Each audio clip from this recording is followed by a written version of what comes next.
tries to tell Tiresias his destiny by showing different types of cards. Each card indicates some event or some person related to Westland. Tiresias is very much shocked because he does not find the picture of Jesus Christ on any card. This shows that the people of Westland, they have lost Christianity, they have become totally materialistic. At the same time, some people also begin to gather round that place where Madame Sosostris is sitting and exercising astrology. You know very well that astrology, it is restricted in Westland, so she at once leaves the place. Tiresias also leaves the place and he begins to go forward. टायरेसियस भी वहां से चले जाते हैं और हमने आपको बताया है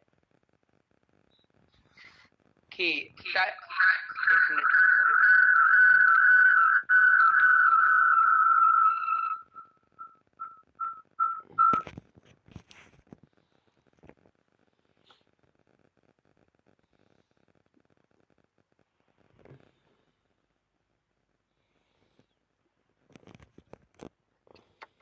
हाँ, वॉइस क्लियर है बेटा पहले से? जी सर, क्लियर है। So Tiresias is very much shocked. Why he is very much shocked? Because he realizes that the people who are living in London, they have become completely materialistic. They have nothing to do with Christianity. So this is the reason that he does not find the picture of Jesus Christ on any card shown by Madame Sosostris to Tiresias. Tiresias, he moves further. He finds that the bridge of London is covered with fog, and now he has come to know that London is unreal city. Unreal means artificial city. Artificiality also indicates towards materialism. Materialism means unspiritual. ध्यान से सुनिए, टायरेसियस आगे चलते हैं, कहते हैं कि unreal city, London जो है वो अनरियल सिटी है, आर्टिफिशियल सिटी है, मेटेरियलिस्टिक सिटी है, ये अनस्पिरिचुअल सिटी है। यानी लंदन जो है वो अनरियल सिटी है, अनस्पिरिचुअल सिटी है। Okay, under the brown fog of a winter dawn. देखिए, under the brown fog, brown fog ये मेटेरियलिज्म का भी सिंबल है। तो London city, it is covered under the brown fog of a winter daybreak, and this brown fog indicates materialism. Okay, London unreal city है जो कोहरे से ढका हुआ है, सुबह का समय है, ये कोहरा मेटेरियलिज्म का सिंबल है। This shows that all the people who are living in London, they are materialistic people. ये सब materialistic people है, materialistic लोग। अब देखिए, at the same time Tiresias watches London Bridge. Many people are passing through London Bridge. They are watching only their feet. This shows that they are selfish people. They have nothing to do what is happening around them. Okay, तो unreal city London unreal city है। Under the brown fog, जो कोहरे से ढका है, आप ए winter डान, ठंड के दिनों में सुबह सुबह। कोहरे से मतलब जो मेटेरियलिज्म से हेलो सर। ढका हुआ। Crowd flowed over London. Hello Lata, पूछना कुछ बेटा? नहीं सर, आपकी आवाज कट गई थी, रुक गई थी ना एकदम से। एक क्राउड फ्लोड, लोगों की एक भीड़ जा रही है ओवर लंदन ब्रिज, लंदन के ब्रिज से होते हुए। मतलब क्या है कि the people can be seen passing through London bridge in during the day as well as during the night. दिन और रात लोग लंदन के पुल से इधर उधर भागे चले जा रहे, दौड़े चले जा रहे, सब मेटेरियलिज्म के पीछे दौड़ रहे। I had not thought it Tiresias कहते, मैंने तो सोचा भी नहीं था कि death had undone so many. Death का मतलब है मेटेरियलिज्म, अनडन माने बर्बाद कर देना, सो मेनी। मैंने तो सोचा नहीं था कि मेटेरियलिज्म इतने लोगों को बर्बाद कर देगा। बर्बाद करने से मतलब स्पिरिचुअली रिउंड कर देगा, मैंने कभी सोचा। साइज, लोग सांसें ले रहे हैं। शॉर्ट, इनकी सांसें छोटी हैं। छोटी सांसें जब होती हैं जब इंसान बहुत ज्यादा एक्साइटेड होता है, जब वो रिलैक्स्ड नहीं होता। जब वो रिलैक्स्ड होगा तो उसकी जो इनहेलेशन है, एक्सलेशन है, ये डीप होगा। ठीक है। Size short and infrequent, infrequent माने कभी कभार आना, स्ट्रेंज। इनकी सांसें विचित्र हैं, शॉर्ट हैं, पर एक्सेल्ड, इनका एक्सलेशन और इंस्पिरेशन दोनों ही जो हैं वो बहुत ही हल्के हैं। And each man fixed his eyes before his feet, और हर व्यक्ति जो है उसकी दृष्टि उसके पैरों पर ही फिक्स है। इसका मतलब कि each person is lost in his own thoughts, in his own selfish interest, in his own pains and miseries. हर व्यक्ति अपने दुखों दर्दों, अपने लाभ हानि में ही लगा हुआ है। No one is considerate, no one has mercy, sympathy, fellow feelings to others. Every person considers himself alone. It is true that every person living among the crowd of the people, but unfortunately, every person thinks that he is alone because everyone is busy in materialistic activities. Every person is busy in watching his own problems, facing his own problems, and also his own miseries. Okay. अब ये लोग कहां से किधर की ओर जा रहे हैं ये भी ध्यान से सुनेगा। ठीक है। फ्लोड अप द हिल, लोगों की भीड़ पहाड़ी से होकर जा रही है। And down king William street, और वहां से होती हुई विलियम स्ट्रीट जो जगह है वहां जा रही है। टू वेयर, जिस जगह पर saint Mary Woolnoth kept the hour, जिस जगह पर सेंट मैरी, ये सेंट मैरी बुलनॉक ये चर्च है, ये ध्यान रखिएगा। और वहां की जो घड़ी है, ये जो चर्च है ये किंग विलियम स्ट्रीट में स्थित है। ठीक है। और kept the hours, kept the hour का मतलब होता है स्टक द आवर। यहाँ पर एक घड़ी लगी है जो टाइम की सूचना दे रही है। और जो चर्च का क्षेत्र है यहाँ भी भीड़ है। मतलब क्या है कि यहाँ भी लोग जो हैं वो, यहाँ भी मटेरियलिज्म ने प्रवेश कर लिया। Even in the churches, even in the temple, people they go on talking about the things related to materialism. Sir अब यहाँ पर हेलो, हाँ सर ये लाइन क्लियर नहीं हुई सर। कहाँ से बेटा? टू वेयर सर, यहीं से, टू वेयर सेंट मैरी। देखो, लोगों की भीड़ जो है फ्लोड अप द हिल, पहले पुल से जा रही थी, फिर हिल से होकर जा रही है, and down king William street, और विलियम स्ट्रीट तक उतरती चली जा रही है।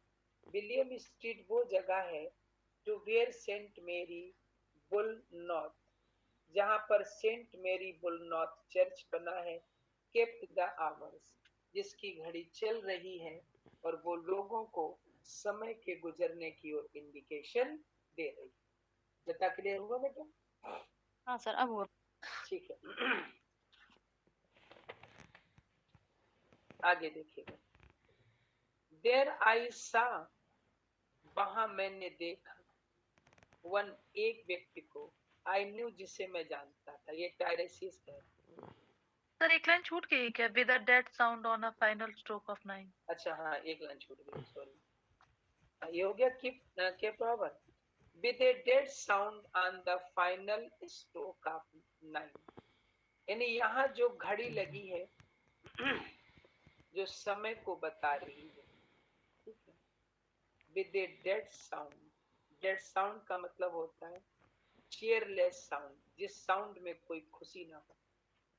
इस घड़ी की जो आवाज है वो डेड साउंड है, चेयरलेस साउंड है।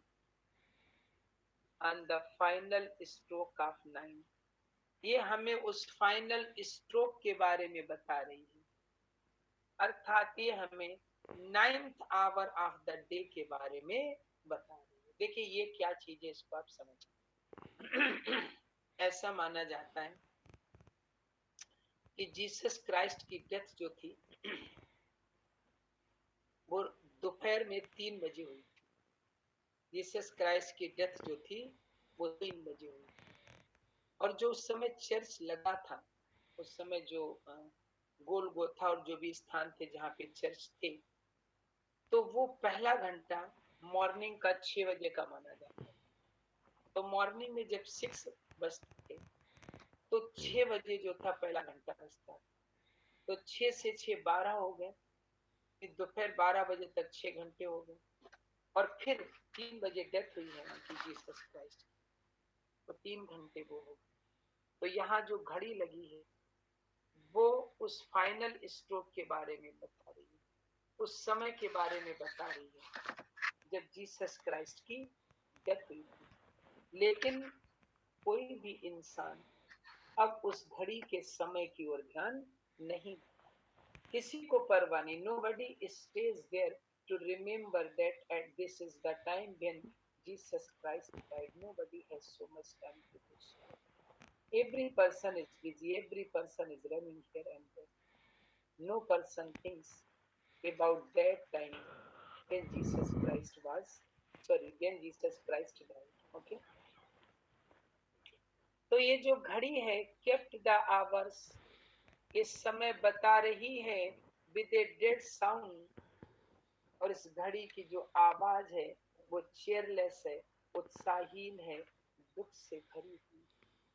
And the final stroke of 9, ये घड़ी हमें उस स्ट्रोक, उस 9 घंटे के बारे में बता रही है, उस 9th आवर के बारे में बता रही है जिस समय जीसस क्राइस्ट की डेथ हुई। क्लियर हो गया बेटा? अब वहां टायरेसियस एक व्यक्ति को देख लेते हैं। तो टायरेसियस कहते हैं कि देयर आई सा वन, वहां मैंने एक व्यक्ति को देखा। टायरेसियस कहते हैं कि वहां पर मैंने जो था एक व्यक्ति को देखा, है ना। देयर आई सा वन आई न्यू, वहां मैंने एक व्यक्ति को देखा जिसको मैं जानता, एंड स्टॉप्ड हिम, और मैंने उसे रोका। क्राइम, चीखते हुए मैंने उससे कहा कि स्टेटसन रुको। ये स्टेटसन कोई पर्टिकुलर मैन नहीं है, it symbolizes any person of the crowd. ये वहां उपस्थित भीड़ के किसी भी व्यक्ति का सिंबल। तो इसे रोकता है, कहता है इट्स स्टेटसन रुको, you were with me in the ships as Mylae, अरे ये तुम ही तो हो जो मेरे साथ मेले में जो युद्ध हुआ था, उस युद्ध में जहाज के साथ, मेरे जहाज पर तुम ही तो थे। मतलब क्या, ये जो जहाज हुआ था, सॉरी ये जो युद्ध हुआ था, ये 2060 बीसी में हुआ था, 2060 बीसी में हुआ। ये युद्ध हुआ था रोमन्स में और कार्थेजियंस के रूप में, कार्थेज और रोम के बीच हुआ था। कार्थेज की एक जबरदस्त सेना जो थी उसके बीच हुआ था।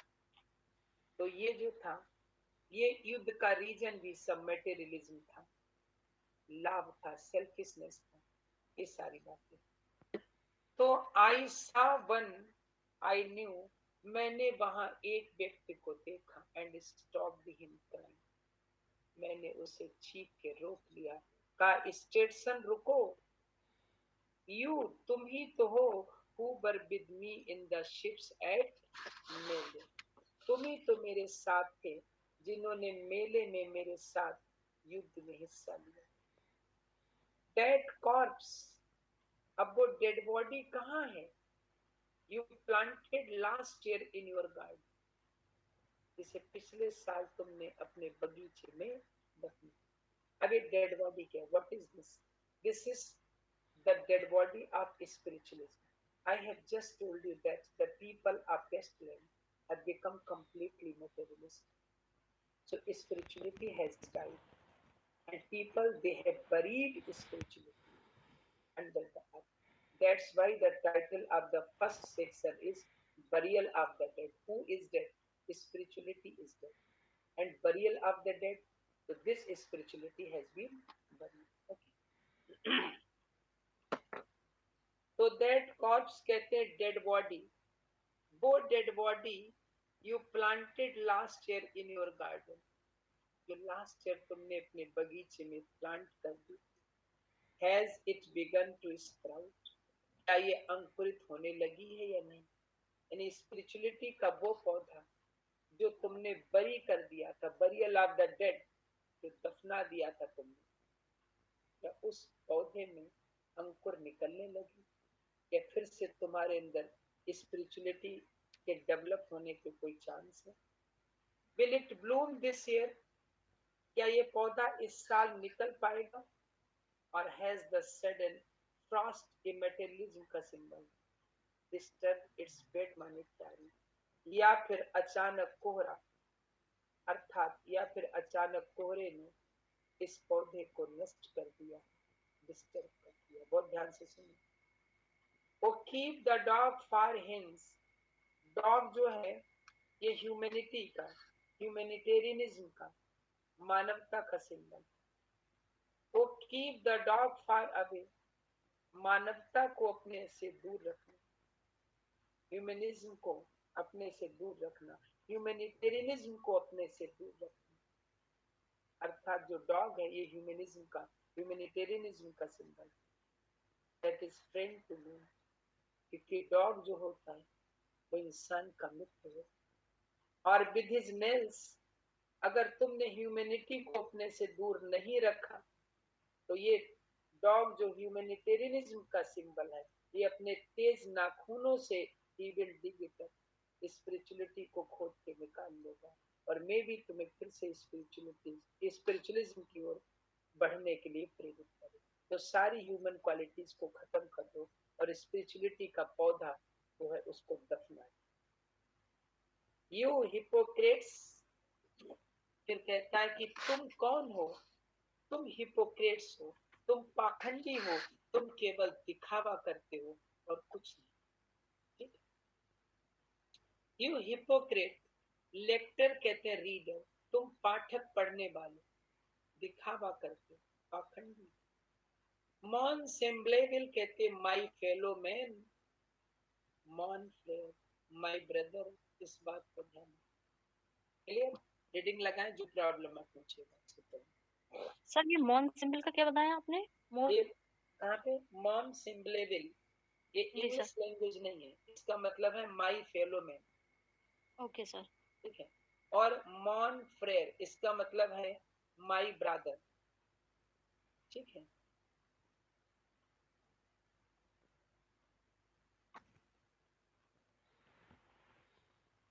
ये फ्रेंच लैंग्वेज है बेटा, ध्यान रखिएगा। ये जो दोनों वर्ड हैं, ये इसको चाहे नोट कर लीजिए, ये फ्रेंच लैंग्वेज के हैं। और एक फ्रेंच सिंबोलिस्ट हैं जिनका नाम है बाउडेलेयर, फर्स्ट भी बनेगा BAUDELAIRE,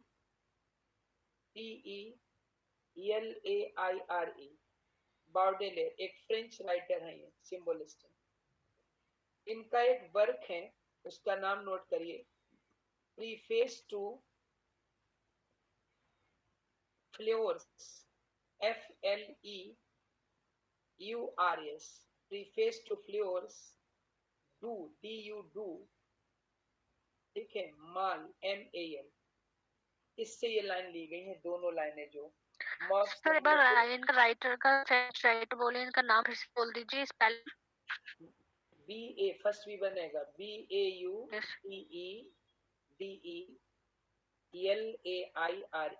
ठीक है, बाउडेलेयर, ओके। इनका एक और सर जो इनका वर्क है, preface to floors, FLEURS, floors, फिर है DU, फिर है माल MAL। ये फ्रेंच राइटर है, और यहाँ इनके इस वर्क से these two words have been taken, ये दो फ्रेज ली गई है, मॉम सेम्बलेबल और मॉन फ्रेयर। ये ध्यान रखना, ये आ सकती है, जैसे मॉम सेम्बलेबल आ गई और पूछ लिया इसका मतलब क्या होता है, तो इसका मतलब होता है माई फेलो मैन, ओके। और मॉम फ्रेयर आ गई, इसका मतलब होगा my brother.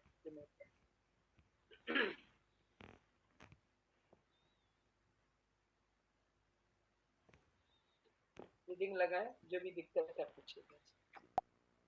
Does not know who is that person because that person symbolizes every person of that crowd. He says that he has killed spirituality and he has buried spirituality in his garden last year.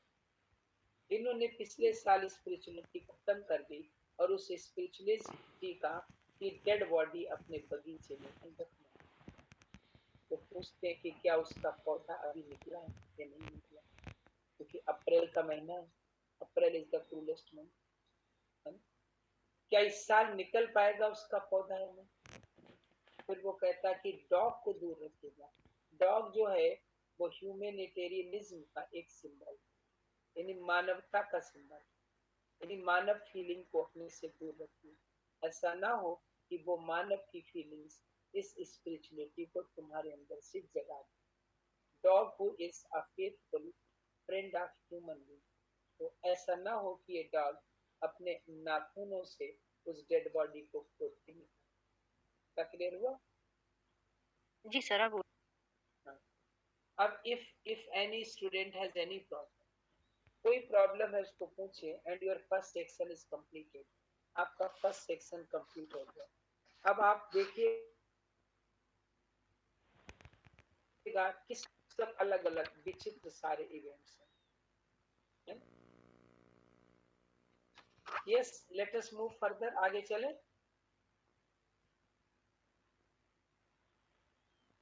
Yes sir, चलिए। ठीक है, अब देखिए second section start. Just I am going to start the second section. अब देखिए second section में क्या है। इसमें इन्होंने जो आर्टिफिशियल फंक्शन है Westland, in Westland, the women who are living in Westland, they don't have natural beauty. They have lost natural beauty. They believe in cosmetics. They apply a lot of cosmetics over their faces, over their bodies. They don't have good characters. Inwardly, they have become hollow. They have no character. They have lost their character. And sometimes they behave just like prostitutes.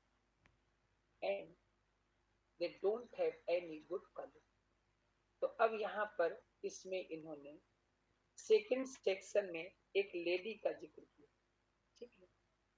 इस lady के बारे में confirm नहीं है कि इसका नाम क्या है। ये मिसेस इक्विटॉन है, वो मैडम सोसिस्टर्स ने जिनकी होरोस्कोप टायरेसिस को दी थी, ये वो मैडम, ये वो लेडी। ये लेडी जो है शी इज नर्वस पेशेंट। ये जो है एक नर्वस पेशेंट है, और न्यूरोटिक भी कह सकते हैं। न्यूरोटिक आप जानते हैं, थोड़े से सटकी टाइप के लोग और घबराने वाले, बेचैन होने वाले लोग। तो Tiresias, he describes the drawing room of this lady. The drawing room is well furnished. Everything is kept at its proper order. Everything is fine, but the lady is not fine. She feels uneasiness. She is waiting for her lover. वो अपने lover का wait कर रही, बहुत दुखी है, परेशान है। यानी ये बताने की कोशिश कर रहे हैं इसमें टायरेसिस कि materialistic things can give comfort to your body. They cannot give comfort to your mind. They cannot give you peace. This lady is leading a comfortable life. This lady has all the things of luxuries, but still she is not at ease. She does not feel easiness. She is nervous. She is troubled. Inwardly, there is a storm in her mind. Her mind is burning, but outwardly, she tries to be cool. ये बताने की कोशिश। अब इस sir हाँ जी, sir आपने जो बताया कि इसमें एक लेडी का डिस्क्रिप्शन है लेडी का, तो वो लेडी जो है आपने भी बताया उसे मैडम सिसोदिस का क्या मीनिंग बताया? सॉरी, उसका मीनिंग या उसका नेम? नहीं नहीं, उसका जैसे आपने मैडम सिसोदिस का बताया, यहाँ पे क्या है जी जिक्र जी, उनका? मैडम सिसोस्ट्रस ने जब वो टॉपिक कंप्लीट हुआ था, तो मैडम सिसोस्ट्रस जो है टायरेसियस से कहती है कि मिसेस इक्विटॉन की हमारे पास होरोस्कोप है, अगर वो तुम्हें मिले तो उनको दे दो। ऐसा हाँ, था वो लास्ट वाले स्टैंड में बताया था क्या जी। था? तो ये वही मैडम इक्विटॉन है। अच्छा, तो इनका इन्होंने, जिक्र है लेडी। हाँ, ये वही लेडी है जिनकी होरोस्कोप हमें दे दी। ओके, तो मैं यही पूछा क्लियर था। हो गया?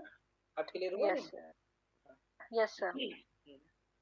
अब एक गेम ऑफ चेस ये कहाँ से लिया गया, इसको समझ लीजिएगा, और नोट करना चाहें तो नोट भी कर सकते हैं।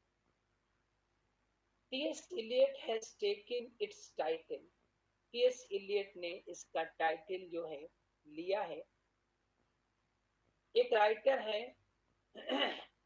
एलिजाबेथन एज के, मिडिल्टन, राइटर है मिडिल्टन, ध्यान रखें, इसमें रेफरेंसेस बहुत हैं। MIDDLETON, Middleton. मिडिल्टन का एक वर्क है, उस वर्क का नाम है बीमेन बिबेर बीमेन। नोट करिएगा, बीमेन बिबेर बीमेन, यानी स्त्रियों, तुम स्त्रियों से डरो, पुरुषों से ना डरो, और किसी से ना डरो, क्योंकि it is often seen whenever any woman suffers, directly or indirectly, another woman is responsible for the suffering of that woman. As far as man is concerned, man is only a type of medium. तो इसमें इन्होंने ये बताने की कोशिश की है कि women beware women, ये इनका ड्रामा है, किसका? मिडिल्टन का। उससे ये जो है वर्क लिया, ये टाइटल लिया गया है, ये गेम ऑफ चेस। नोट कर रहे हैं।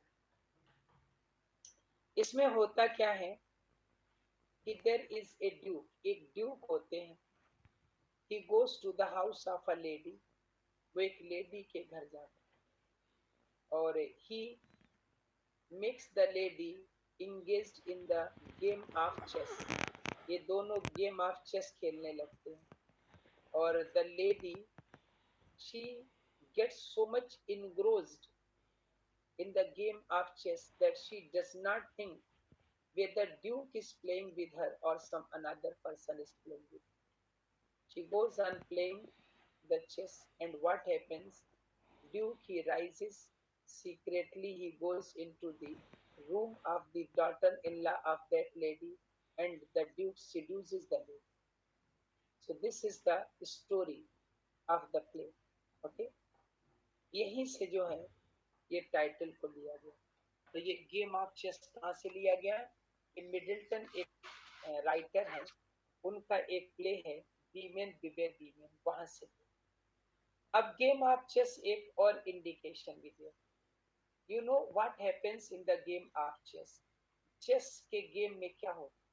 हम दूसरे को घेरते हैं, उसको नुकसान पहुंचाते हैं, अपने आप आगे बढ़ने की कोशिश करते। So in this world, in this materialistic world, every person is playing the game of chess. हर व्यक्ति जो है वो चेस का ही गेम खेलता है। Every person trying to defeat another person. Every person tries to move forward. जब हर व्यक्ति आगे की ओर बढ़ने की कोशिश करे, कोई किसी को सपोर्ट नहीं करेगा, सभी स्वार्थी होंगे, सभी दूसरों का नुकसान पहुंचे, तो how one can get piece of mind? तो ऐसे में सुख शांति हो ही नहीं सकती, क्योंकि you will try to defeat other people and those who are coming after you they will try to defeat you, those who are coming after them they will try to defeat them. इस तरह का है। अब इस section की starting जो है वो इस लेडी के बेडरूम से, सॉरी, ड्राइंग रूम से होती है, और जितनी भी चीजें ड्राइंग रूम में है उनका कोई ना कोई मतलब है, उनका कोई ना कोई संबंध है। तो अब बहुत ध्यान से सुनिए। ये लेडी न्यूरोटिक है, सटकी है, सनकी है, और नर्वस भी थोड़ा सा, ब्रेकडाउन तो नहीं कहेंगे, हाँ थोड़ा सा ये नर्वस की भी पेशेंट है, नर्वस थोड़ा सा घबराती है, नर्व्स की पेशेंट है, और she is waiting for the arrival of her lover. अपने लवर का वो वेट कर रही है। ध्यान से सुनिए किस जन, देखिए द चेयर, वो कुर्सी, सी सेट इन, जिस पर वो बैठी हुई, कौन? Mrs Equiton. ठीक है, सी आया Mrs Equiton, EQUITON, Equiton. Okay, the chair, उसके ड्राइंग रूम में जो चेयर पड़ी थी, सी सेट इन, जिस चेयर पे वो बैठी थी, लाइक ए बर्निश्ड माने चमकना, थ्रोन माने सिंहासन, वो चेयर ऐसे चमक रही थी जैसे कि कोई सिंहासन चमक रहा। ओके, देखिएगा ये जो लाइन है यहाँ पर रेफरेंस मिलता है, एक प्ले नोट करेंगे आप। सर ये लाइन एंटोनियन क्लेयोपेट्रा में भी है सर? बिल्कुल सही, बिल्कुल सही, वही हम कहने जा रहे थे। Just I was going to say the same thing. ये जो है ये रेफरेंस हमें एंटोनी क्लेयोपेट्रा से लिया गया, नोट कर लीजिए। Antony Cleopatra act second scene second, Shakespeare का प्ले है, और एंटोनी क्लेयोपेट्रा में एक लाइन है, क्लेयोपेट्रा जो होती है, she goes to meet Antony, वो जब एंटोनी से मिलने जाती है तो सिटनस नदी से होकर के गुजरती है। तो the boat in which she is boarding, वो बोट जिसमें वो बैठती है, दैट इज वेल फर्निश्ड, बहुत बढ़िया ढंग से वेल डेकोरेटेड, और उसी बोट में एक शानदार सिंहासन है, a beautiful throne is set in that boat and Cleopatra was sitting on that। तो उस क्लेयोपेट्रा से इस लेडी की तुलना की, या उसी से ये सेंटेंस लिया गया। अब वो लाइन कौन है? सर वो, हाँ जी, सर एक्ट सीन बता दीजिए, कौन सा बताया आपने? Act second scene second, Antony Cleopatra. Okay, और चाहे तो उसकी लाइन भी लिख सकते हैं, जिस लाइन से प्रेरित होकर ये लाइन लिखी है। लाइन क्या है, नोट करने चाहे। The barge, BARGE, the barge she sat in, ठीक है, like a burnished throne। Okay, ये वो लाइन है जिससे इन्होंने ये लाइन ली है। देखो इसमें क्या है, बार्ज कहते नाव के लिए, वो जो नाव थी सी सेट इन, जिसमें वो बैठी हुई थी, लाइक ए बर्निस्ड थ्रोन, वो एक जगमगाते हुए सिंहासन के समान लग रही थी। ये लाइन कहाँ की है? एंटोनी क्लेपेट्रा की। और यहीं से इन्होंने ये लिया है कि the chair she sat in. अब इस पे आ जाए best line. The chair she sat in, वो चेयर जिस पर मिसेस इक्यूटॉन बैठी थी, लाइक ए बर्निस्ड थ्रोन, वो चमक रही थी। कैसे? जैसे क्लेपेट्रा का सिंहासन चमक। Antony क्लेपेट्रा।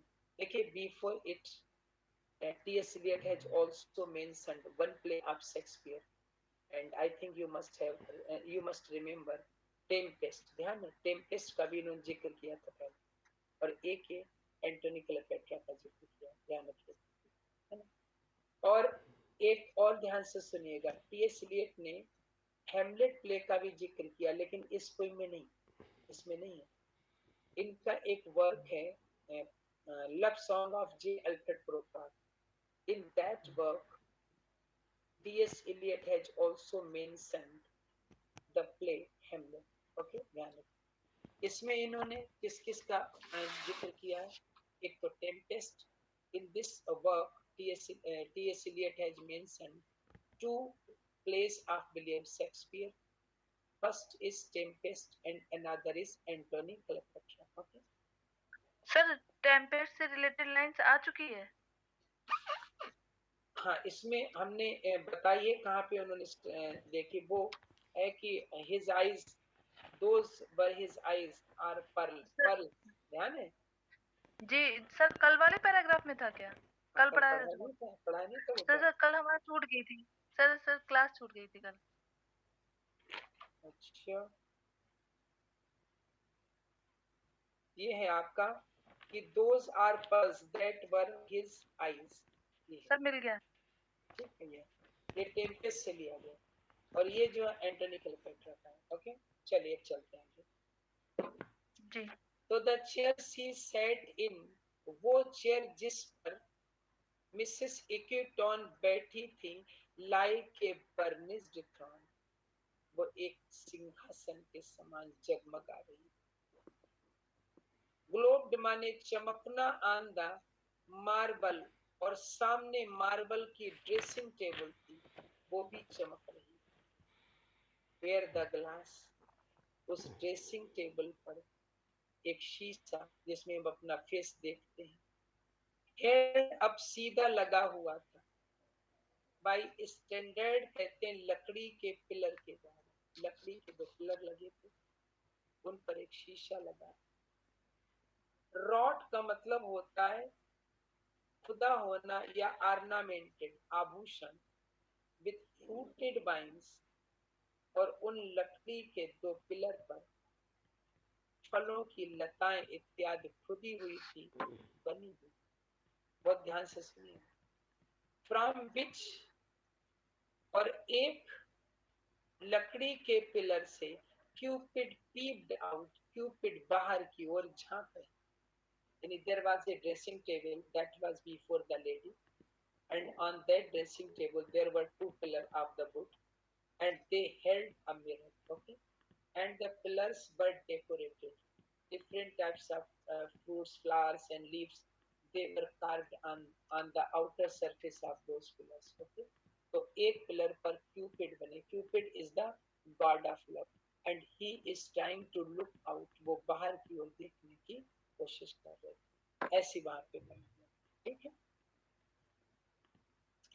Another hid his eyes behind his wing, और दूसरे पिलर पर एक और क्यूपिड की तस्वीर थी। Another hid his eyes, वो अपनी आंखों को छिपाए हुए थे। Behind his wing, अपने पंखों के पीछे। Doubled the flames, दोहरी दोहरी लाइट लग रही थी। Seven branched, 7 शाखाओं वाले कैंडेलेब्रा, कैंडेलेब्रा वहां रखा था, 7 शाखाओं वाले कैंडेलेब्रा। आप लोग जानते हैं? कैंडल स्टैंड, कैंडल मोमबत्ती रखने का, जो पहले होते वो स्टील के बड़े बड़े पीतल के झूमर टाइप के जिन पे कैंडल लगाई जाती थी, because at that time electric light it was not in existence. Okay, तो कैंडल वगैरह जलाई जाती है। तो यहाँ पर एक कैंडल लेबरा रखा हुआ है। It is a type of candle stand and there are 7 branches of this stand. इस स्टैंड की 7 शाखाएं and each candle is set on each branch of this candelabra. तो 7 लाइट नजर आ रही, but it is kept just in front of the mirror. तो 7 तो real में जल रही हैं और 7 रिफ्लेक्शन उसमें नजर आ रहा है शीशे में, तो डबल लाइट, ये ध्यान रखिए, इसीलिए इसमें कहा है कि डबल्ड द फ्लेम्स।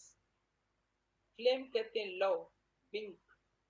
जो कैंडल है उनकी जो लव है वो डबल डबल है। और 7 ब्रांच कैंडल है, 7 ब्रांच का स्टैंड है तो डबल है, 14 कैंडल नजर आ रहा है, क्योंकि 7 are burning in reality and 7 are their reflection. ठीक है, reflecting light upon the table edge. इन 7 कैंडल्स की जो लाइट है वो उस शीशे पर पड़ करके रिफ्लेक्ट हो रही है और रिफ्लेक्ट होकर के उस टेबल को जगमगा रही है। जो ड्रेसिंग टेबल पर पड़ा है वो खूब चमक रहा है। Okay, the glitter of her jewels, वहां उसके गहने भी पड़े हैं। ग्लाइटर माने चमक, गहनों की चमक रोज टू मीट इट, वो ऊपर उठ करके इन कैंडल की लाइट से मिलने की कोशिश करती है। इतना अच्छा डिस्क्रिप्शन। यानी गहने, सम jewellery, some ornaments, they are also lying on the dressing table. Okay, and the light of the ornament that is rising, and it seems that the light which is reflected from the mirror. Okay, there is a union of both the lights. दोनों lights जो यहाँ पे मिल रही हो ऐसा लग रहा है। ये गहने कहाँ से निकाले गए? From satin cases. ये सब सैटिन के केस हैं, जो एक अलग तरह का कट्टा और उसका चील का और लकड़ी का एक केस होता है जिसपे गहने रखे जाते हैं, उसको सैटिन केसेस। इनको सैटिन केसेस से पोर्ड लुढ़काया गया है, निकाला गया है इन रिच प्रोफ्यूजन, अत्यधिक मात्रा। यानी these jewelries, these ornaments are taken out of the certain boxes and they are poured on the dressing table because the lady, she is going to put these ornaments up. Okay, और यहाँ पर और क्या क्या चीज रखी हुई है ये भी समझिए, देखिएगा आप यहाँ पे। इन बाइल्स, बाइल्स कहते हैं स्मॉल बॉटल्स, छोटी छोटी बॉटल्स हैं ऑफ आइवोरी, जो हाथी के दांत की बनी हुई है। आइवोरी कहते हैं हाथी का दांत। एंड कलर्ड ग्लास, यहाँ रंगीन ग्लासेस रखे हैं और अनस्टॉपर्ड। ये जो बॉटल्स हैं ये अनस्टॉपर्ड है, इन पर ढक्कन नहीं लगे हुए। लर्ड हर स्ट्रेन सिंथेटिक परफ्यूम्स, लर्ड माने छिपा होना, इन्हीं बोतलों में छुपा हुआ था उस लेडी का स्ट्रेंज, बड़ा विचित्र सिंथेटिक परफ्यूम इनमें छिपा हुआ। अर्जेंट, अर्जेंट कहते हैं ऑइंटमेंट, विभिन्न प्रकार की चीजें भी यहाँ मेकअप की रखी। पाउडर, पाउडर भी रखा था। ल्यूकेट, ल्यूकेट थे अलग तरह के जो मेकअप में काम आते हैं। Troubled, confused, Still the lady was troubled and confused. फिर भी वो लेडी troubled थी, confused थी and drawn the senses in orders. और कमरे में इतनी खुशबू फैली हुई थी, उस खुशबू में उसकी सेंसेस डूब गई, उसको रियल खुशबू का एहसास नहीं। Stirred by the air, कभी कभी बाहर से खुशबू अंदर आ जाती थी फूलों, that freshened from the window, जो खिड़की से आती अंदर कमरे में। these ascended, और ये खुशबू ऊपर उठ जाती थी, inflating the prolonged candle flames, और जो मोमबत्ती की लौ जल रही थी, जब अंदर हवा आती थी तो वो लौ बिल्कुल फ्लेट हो जाती थी, ऐसा लग रहा था जैसे कैंडल बुझने वाली। देखो, when you blow, जब फूंक लगाते हैं आप कैंडल के ऊपर तो उसकी लौ फ्लेट हो जाती, ऐसी वो फ्लेट होती है। रीडिंग लगा देना इसको, बड़ा अजीब डिस्क्रिप्शन है इसका।